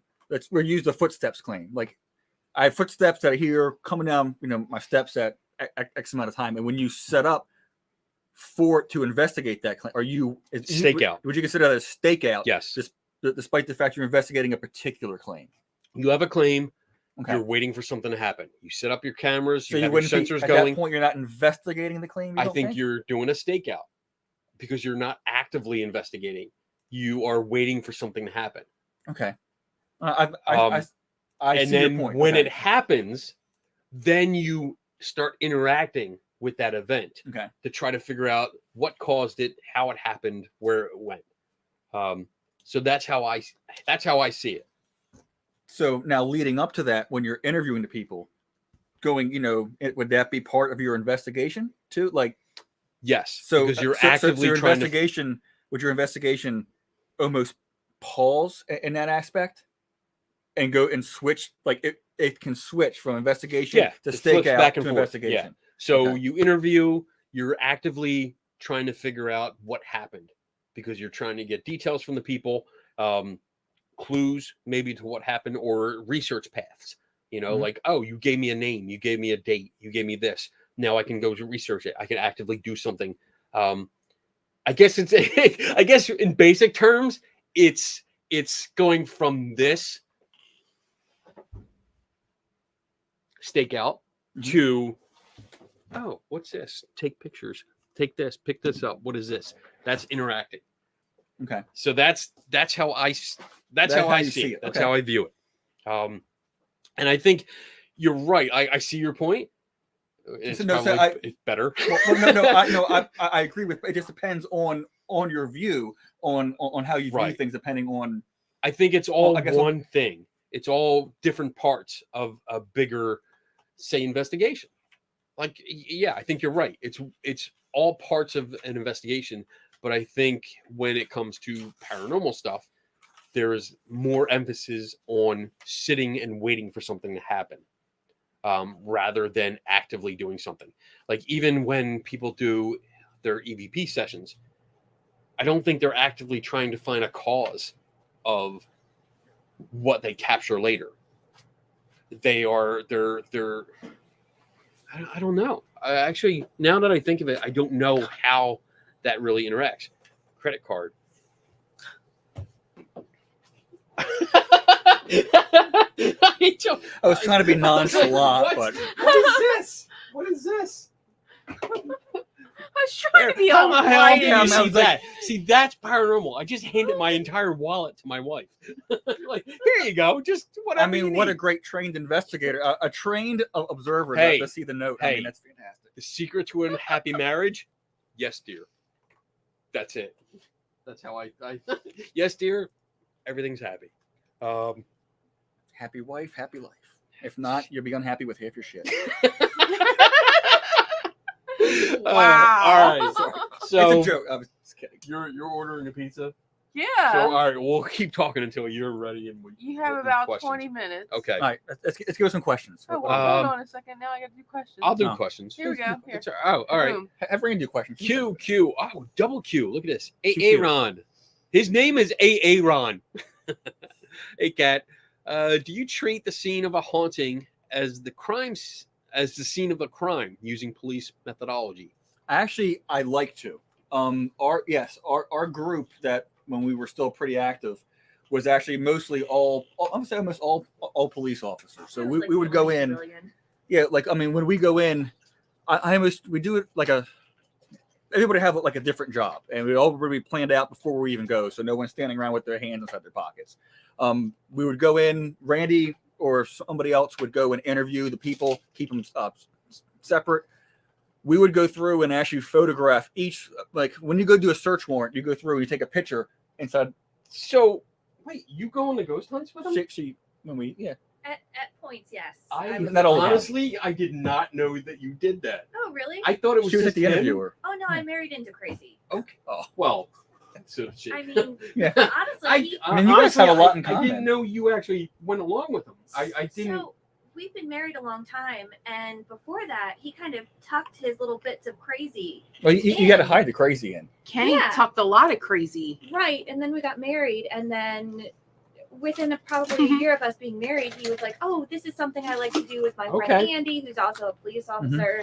New perspective. Yeah. Okay. So he's like, Good. And And she's really good at talking to people. At the time, I you did enjoy that interaction. I enjoy hearing the firsthand stories. I enjoy finding out what needs to be looked at. I like that aspect of it. Plus, if I'm being really honest, running all those cables and electrical cords, that's a lot of Terrible. work. That That is. is not for me. So what we would do is like when we do a search warrant. When you go in, you actually take an entry and an exit photo of each room at each angle, so that way they can't say you messed their stuff up or whatever. Right. So we would go in, and I would take a picture of the room, and we'd have someone actually come in and sketch. And we actually at one point actually had like one of the laser digital things, and our friend Anna, was in the group, she's no longer with us, would actually have what do you call that? Like the etching, like the graph paper, and would actually sketch out the room the whole layout of the house. We go window here, air vent here, So this here. when We you go talked about through. the laser, are you talking about LiDAR? No. This was way before. Like Okay. like the laser rangefinder. As you Oh, go down okay. and go, All right. this hallway is 26 feet. Okay. So she Yeah, would now I so got she you. would scale out, each one. So we'd have a roughly 2 scale drawing of the house. We go through, and then we would note where. Question? We should also mention that Anna, who is in our group, is an artist by trade. That's what she did Yeah. for a living. Okay. So she Oh, would that's be able good. to do that a lot more easily than a layman could. Oh man, yeah, Okay. mine would look just abysmal. I mean, just- like, Yours would look like a second grader. probably worse than that. I'd be with a crayons. crayon coloring in. But anyway, so then we would go through and label everything and take pictures of each room. So that way, if like there was one where we got a very weird anomaly on when we took a picture of because it's in the dark, of course. Then Really? no, You turned out the no, lights? we did in the beginning. Yes, if I'm lying, but Comfort. but now when we do it now, I turn every single light on if it's at night inside of the house. Like, because why would you do an experiment in the dark? Like, I didn't know about a lot of that then. Right. I'm saying, but I'm giving you an example of how it helped. We don't do that We anymore. don't do that anymore. But in the very beginning, in the infancy stage of our learning curve, and this is something that helped us. We took a picture and we had a weird anomaly inside of the picture. Instead of going, oh, what's this? I don't know what it is.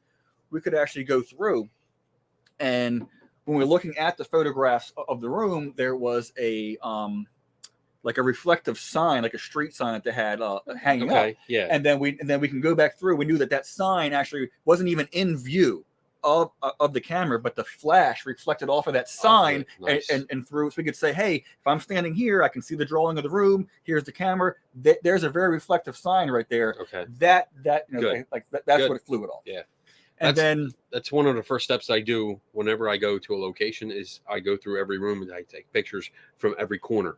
Hold my camera up from every corner, take a wide angle a photo of everything, and then I also go through with a 360 camera and right in the middle, and walk out of the room, take a picture, so I have everything and I can actually scroll through and zoom into different parts of the room. So yeah, absolutely. That's something. I'd like to get something like that. I have the app on my phone for the app. It's not very accurate or good, but like the Apple one where you can like walk through the house and it will like 3D map the house for you. Yeah. It's not perfect, but it's better than nothing, I guess, what we have. Cool. But something else that we would do is we're very particular in our questioning, like when we'd ask people questions, like we have a whole sheet of like a whole almost interview book that we would go through and ask them very open-ended questions individually. And things like like questions like what do you expect us to do here? Like what happens if we find out that this is not a ghost, like it's not a haunting? How do you feel about that? What types of movies are interest you? And I go through and look at their bookshelf. They have a bunch of ghost books. They have a bunch of this. Like what's their DVD collection? Like you want to know. You want to know. You want to. It's almost about getting to know the people too. Right. And then we take each claim of activity and investigate them completely separate from the case. It's like as far as noises down the steps will be claim one, and we're gonna do a whole investigation on that. And I have almost like a paperwork or like files, whatever on it. Make sure we take pictures of this. What's under the steps here? What's and investigate. It'd almost be like each claim would almost be investigated separately.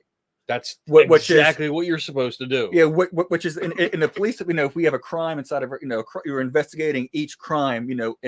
Each part of the crime individually. So and then I loved doing almost like forensics work, where if something, and it really doesn't mean a whole lot, I guess. Not forensic work, what I'm looking for. Anyway, something gets thrown across the room. And I go, where was it? What was here? What got moved to here? I can take the distance that it traveled. I can take the weight of it. I can figure out how much energy it took to move No, that's correct because it's ability to do work. I used it right. I used it correct. Right. How much energy did it take? Kinetic energy did it take to move that object? And then my goal, but I'm drinking anyway. And my goal was to actually build up enough statistics, but I didn't have enough data for it to say if this stuff is actually paranormal. If something weighs X amount, is it always Y amount of energy that was used to move that object? Is there a correlation between the distance that it traveled to, the book fell off the shelf and it weighs this versus this, I don't know, how much orb spray flew across, just to try to get data. I do have the orb spray. Yeah. I do have. Wait. Yeah, the ghost away spray, right? Yeah. I have. And if ghost away. So we could see. I wanted to see, how much that was, and we had a lot of controls in when we investigated. I wanted to know where every person was at every time. We all had watch recorders that we would start. I tried to start everything at the exact same time. We'd have all of our cameras, all of our recorders. We'd go 1, 2, 3, record. And Dave was famous for forgetting to take his off when he went to the bathroom. That happened more times than I would like to say. So we have to remind them. So that way, if I hear something, we capture something that we think is an EVP. And I can say, well, where was everybody? Where was it captured at? Okay, it was at 10:32. Where was everybody at 10:32? I can pull your recording, Randy's recording, my recording, and say, oh no, that was actually, Kenny sneezing, in the other room. That's what it was. Okay. So I have it. And we'd actually leave a recorder in with the family also. Okay. So that way they capture any interactions that they're having, this kind of stuff like that. So it would all be done. We'd keep it very methodical, which is when you go to do a search warrant, or you go to do a search warrant in the house, you go and you methodically go through that room and you document who went in that room, who takes something out. If you take a piece of evidence, you go in, you photograph it where it's at, who found it, who took it, who's recording it, and that's how we would kind of do each claim. Is that answer your question, Kat? I hope. I hope so. Yeah. I mean, it answered my question. That was good. Mhm. That was good. I like that. Moving on. All right. Daniel Reed, what's up, buddy? I'm wondering if what the layperson thinks is evidence, especially in paranormal cases, would actually be able to be admitted into evidence in a court of law. Well, it would be. I mean, as far as like if someone takes a picture with their phone, you have to have that phone directly downloaded, into a, I guess, trustworthy or certifiable database, so that way we know that picture came from this location, like from this phone. It wasn't messed with any sort of like data, any So you're looking for any manipulation? Any manipulation of it. Okay. And we want to make sure, we got to know who took that photo and when that photo was taken. Okay. And you'd have to have everything that was taken. You can't just say, oh, here's the one photo that I got, I want to introduce it into evidence. You'd have to have every photo that was taken during that investigation and submit it into evidence for cross-examination. If I'm taking pictures, and this has actually happened before when we actually had to use the old digital cameras, and because now we have like smartphones that take way better pictures than digital cameras that we had. Okay.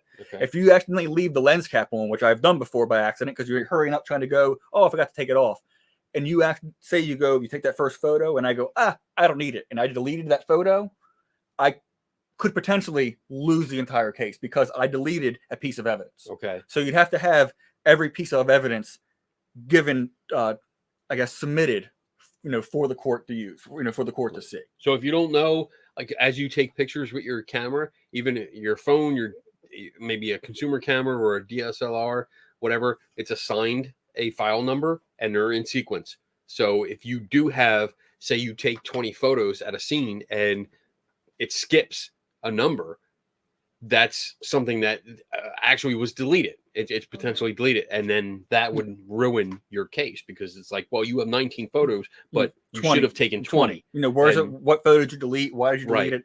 And make sure you do things like scales, like to scale. Like if you want to take a picture, like I would always have a scale. If someone says, "Oh, I got scratched by the ghost, they scratched me," I'd take a picture and I would actually scale and take pictures so you know how big that injury is. Same thing in the police department. You want to make sure you have like scalable. I almost say I guess testable. Evidence. They could say, "Oh, it's impossible for that knife to cut 6 inches because and."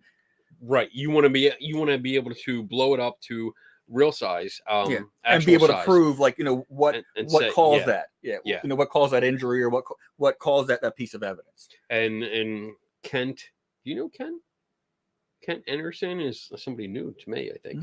But all right, but he brought up a good point. That's his data. Data. That's the metadata that's on the digital image. If it's not there, that's a good question. Like, if there's no metadata, can you? No, I mean, maybe in a civil case, but or in like a criminal case, though, for the police standpoint, you have to have that. That's why we can't delete that picture because it has the file. We have to have that data. And now our new phones, they're actually, or our phones, I guess, are encrypted with even the GPS. So now it knows where I was standing when I took that picture. So that way, when it goes in, it gets uploaded, into an evidence database that's then can be given to the defense attorney, given to the state's attorney, and they can go through and look at it, and they can see, where I was standing. Oh, he was there. He was at the scene. Like it kind of eliminates a whole lot of that. And the XF data or the metadata gives you all the information, all the settings of the camera, the date, the time, the make, model, shutter speed, ISO. It gives you all the information of each image. And I go by that a lot. I insist people send me the original photo. If they send me an image, well, first, and I think we talked about this earlier today. Like, if they send me an image and I see that it's cropped, because I'm familiar with all the aspect ratios. So if I see that it's cropped, I'll mention it, and I need to see the entire photo, because if you're cropping it, you're cropping out information. There's something missing. Something's missing. Yeah, and I also insist on the original image file. So if you send me something like through Facebook, it doesn't have the original image file. It's a copy, and it blows away. It blows out the metadata. So I always insist, email me the original file so I can look at it and I see the data. I see all the settings. Mhm. So yeah, good. I like that. What else we got? We got Audra. Do you think hypnosis could help with retrieving memories for eyewitness testimony? I think it could probably distort it and ruin it more so. I mean, I'm not an expert at all in hypnosis, but I mean, my first initial impression or opinion would be, when you're going in, you could almost start filling in blanks of stuff that wasn't there. Right. So I mean, it's not testable. You want to get what they actually remember, because how do you know that the information that they're adding was actually true? And it's not their brain trying to fill in those gaps. And I don't know how we'd even be able to test that. To be able to test that to see if it actually works or More not. accurate Like, or not. yeah, how accurate it is, unless there's a study that I don't know. I mean, I guess you could do a group study on it and try it, but I don't know how that would work. I don't know how it would work, and I am in agreement with you, because I think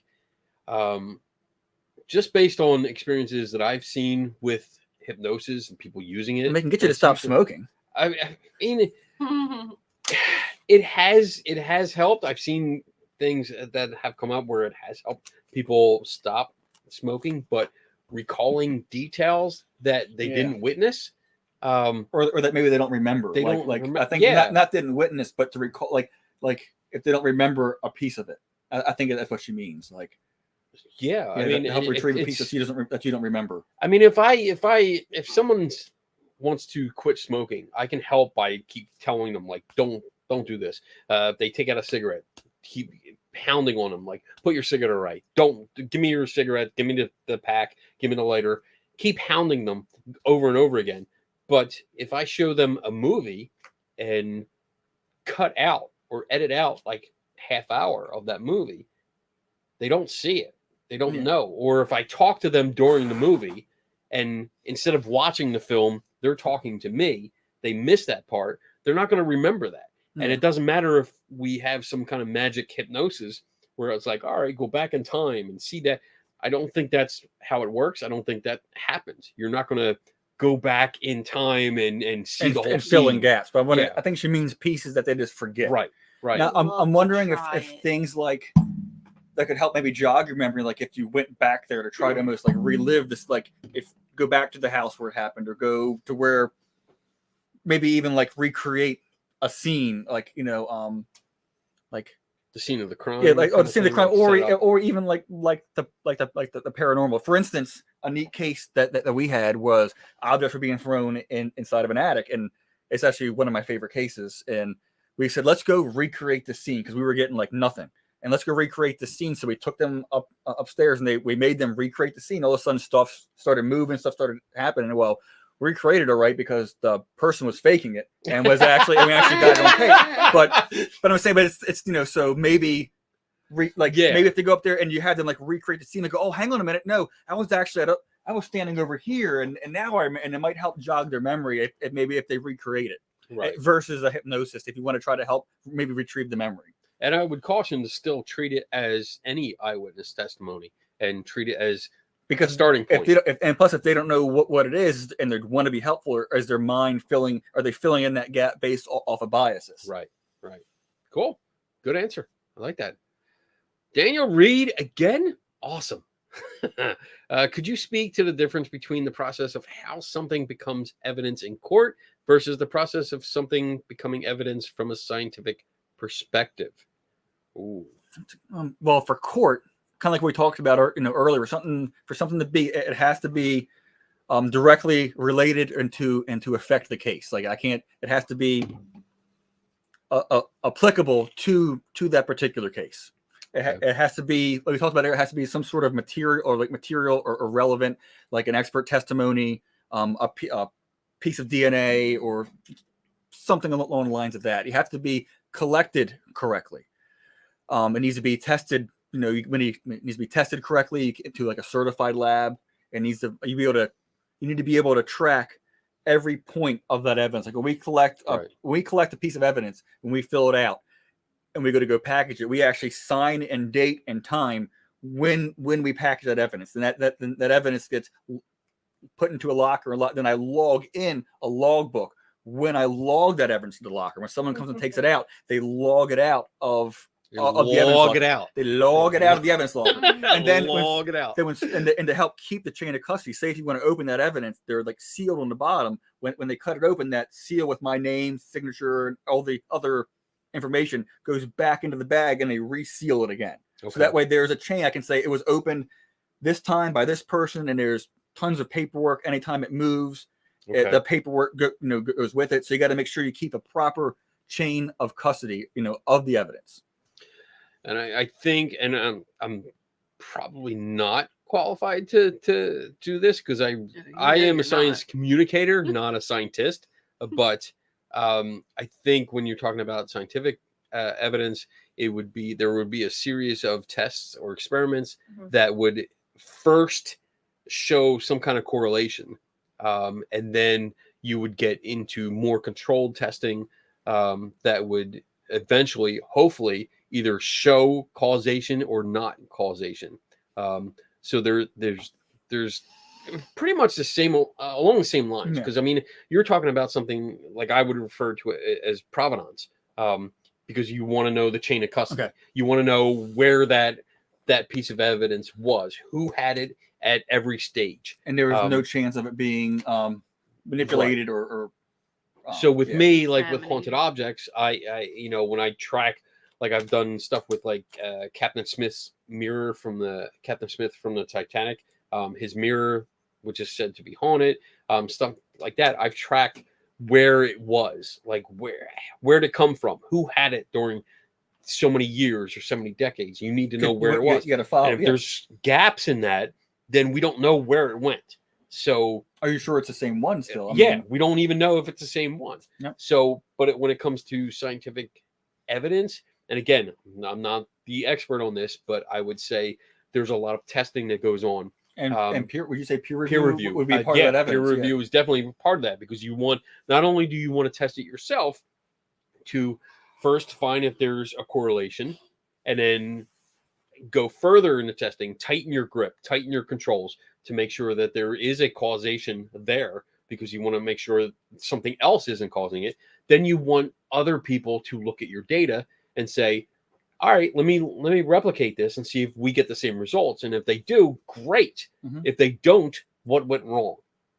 Now we have to figure out what went wrong, or what was different between the two tests. They can look at it and say, oh yeah, you're getting this result, but you're getting it because of this, not because of what you think. Yeah, because they have a different view, a different way of looking at it, I guess. So I don't know if that answers your question, Daniel, but I'm going to move on anyway. That's what you get. That's what you get. That's what you get for now. Thank you, Daniel. Sarah Cullis. No, she's the coolest. Coolest. Oh, she's coolest. You know I know Sarah. Yeah. Oh, that's good.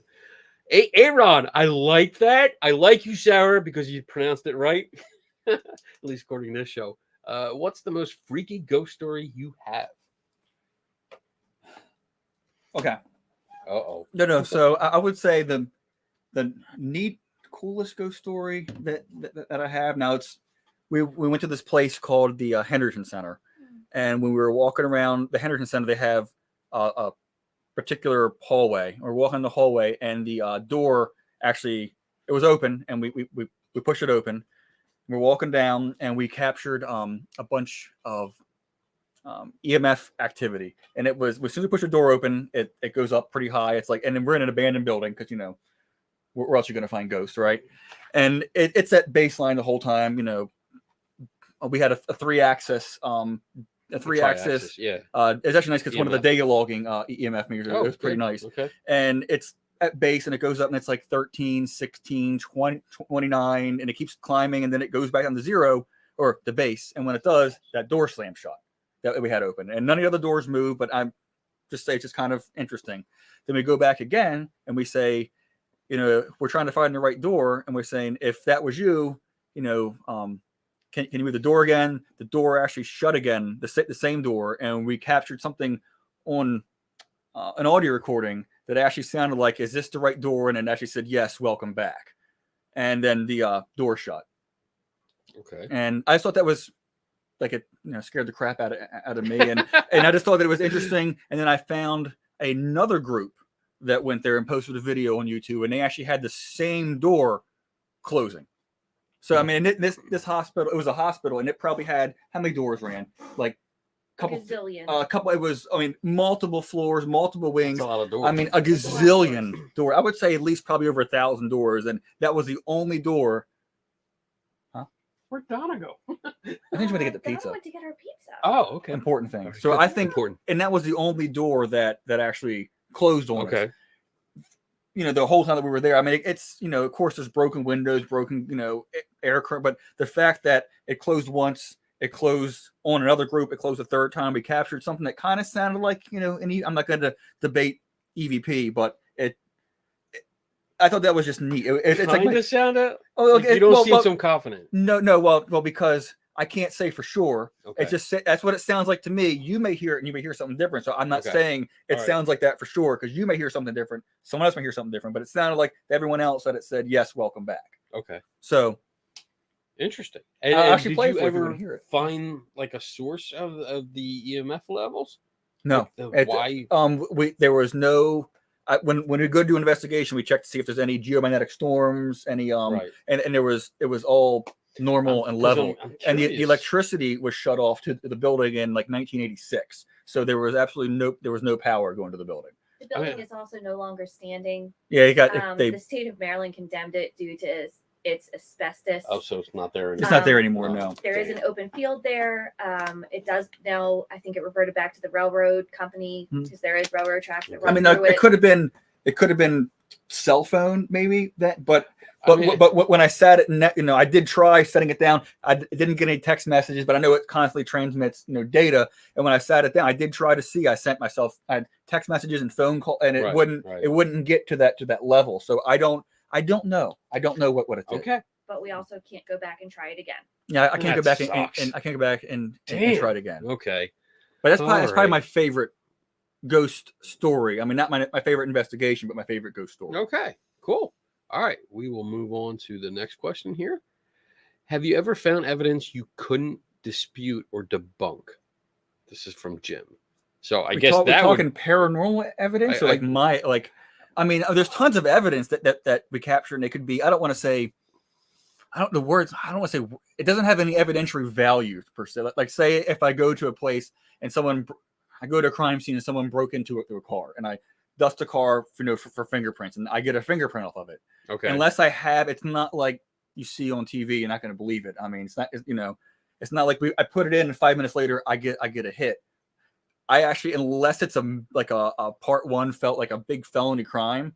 Okay. They don't get uploaded. I have to have a I have to say, hey, can you compare it to this person or this person? They're not going to automatically, run everything through.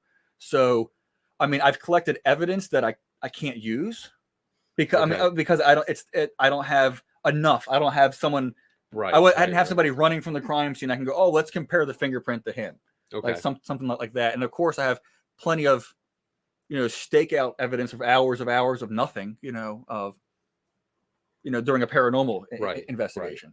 Right. And that's kind of an open question because there's plenty of times I've shown up to or tagged along with ghost hunts, and somebody comes out and says, well, I saw this shadow down the hall and we don't know what it is. And that just little experience that only is a few seconds, if that, of an experience where I don't know what it is. And it's okay to say you don't know. Yeah. And then you just can't assert and say, therefore, I don't have enough information to say what it is, so therefore it's a ghost. Like you can't put that in there. So you can't take that leap. Yeah. You can't fill in that gap by saying, well, you just don't have enough information yet. Yeah. So I can't say it's a ghost, but I don't know what it is. It's unexplainable. If you don't have a conclusion, you can't insert your own conclusion. Correct. Just to have it's a ghost. Conclusion. I mean, what else can it be? I mean, it could be pixies, right? Wasn't that what it was? Oh, I love him.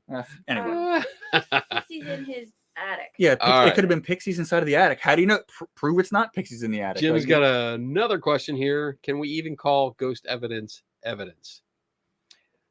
I would say we can call the data that we gather, if you want to call it evidence, I would be okay with that in my view, because as long as you're taking the proper steps to collect it, it's not evidence of a ghost, I would say, but you collected evidence during your investigation that can maybe lead you to another conclusion, such as, oh, well, it was, the evidence that I got on this ghost investigation concluded that it was, the window was open and it was one that's blowing the door shut. We have a question from the back. No, I just want to say that I don't think the word evidence is, and especially in this context that we're all sitting around and talking about, is meant to be like a gatekeeping term. I think that evidence can be far and widespread, and it doesn't necessarily have to be this, that, and the other and fit into a certain category for it to be considered helpful and relevant.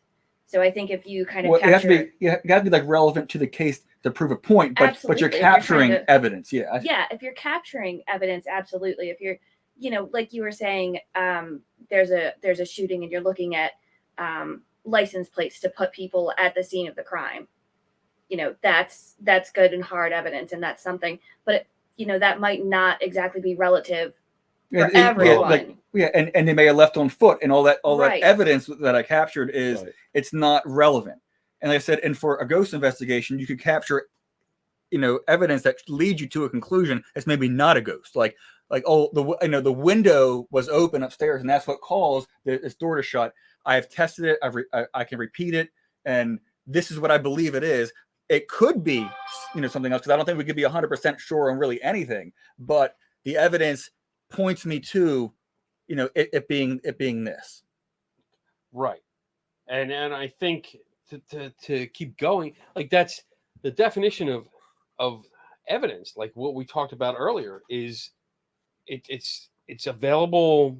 Let me go through my Where did mine go? the good definition. Let me read it. Evidence is used at trials to prove or disprove certain facts that would tend to show whether something was true or not. So we could capture for this question. It's like, what's the evidence for? Like, of evidence of what? What's the point that you're trying to either prove or disprove? Yeah. So, yeah, if you in the example you gave, like if you hear shots fired and you start looking at license plates, that may not be relevant evidence, but it's still evidence of who might be there. Other witnesses that were there at the time. That one of those witnesses or one of those cars, happened to catch a stray, a bullet, and right. They have more evidence. Yeah. So if someone it can lead you to other places, and the evidence that you collect can lead you down other avenues to collect better evidence. You may not have good evidence. Like maybe that's a good way. You may not have good evidence, but the evidence you can collect and the totality of the circumstances can lead you to better evidences, and maybe even to a good conclusion, or a conclusion that you may not even thought of. Right. So if you bring, depending on the totality of it. So the other example, that your ghost story, your cool ghost story. So if you bring the data evidence of EMF, so your field increased at certain times.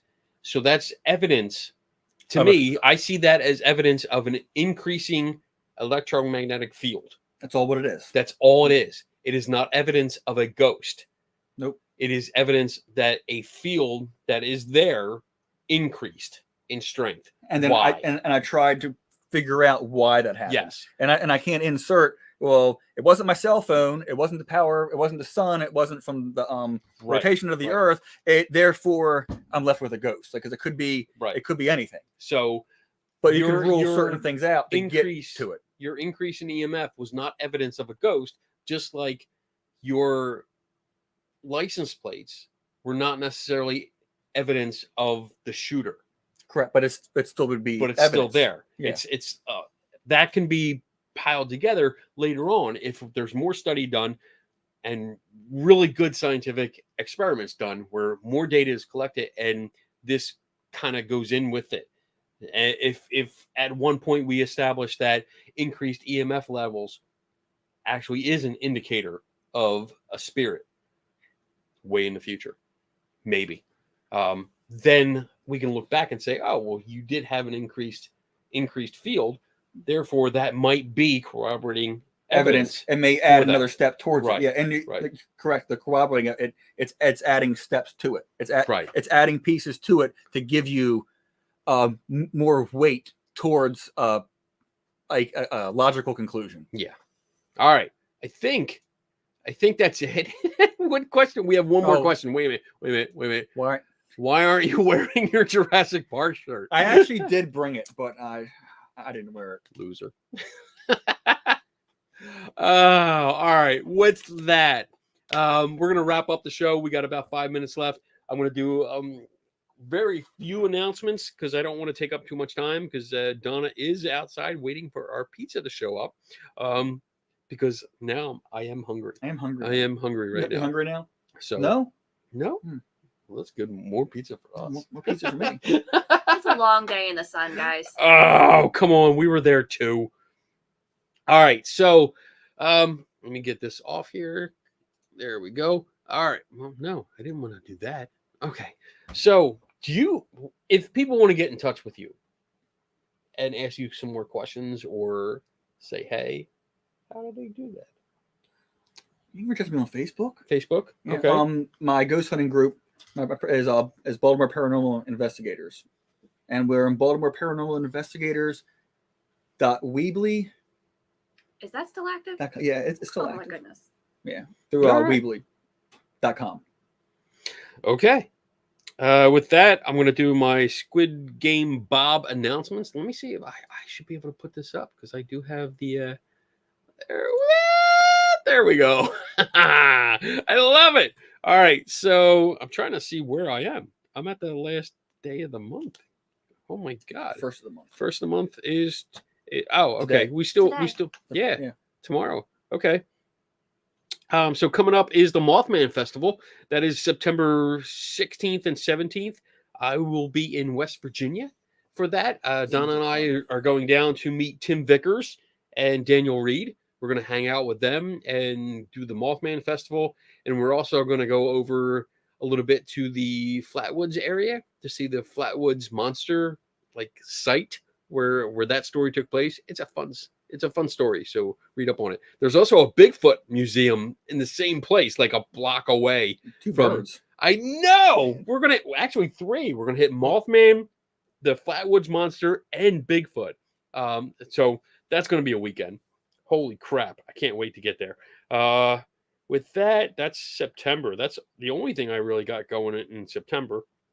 In October is a big one. October 26th to 29th, I'll be in Las Vegas, Nevada for SciCon. I can't wait. SciCon is the big science conference. Lots of people. They just announced Bill Nye is going to be there. He's going to receive an award, and we're going to talk to him. I'm going to track him down because the last time I got to talk to him, I bothered him when he was getting his morning coffee. I was so starstruck, and I wanted a selfie, and the poor guy just wanted coffee, and I hounded him, and he gave in. Did you get your selfie? I did. That's really all. Did you buy him his coffee at least? No, well, it was free. So yeah, you did. So that's October. November, Donna and I will be at the New Jersey Para-Unity Conference. That's in Woodbridge, New Jersey. That's actually November 4th and 5th. It's a 2-day event this time. That's the first time they're doing it. We're going to be down there for the whole weekend.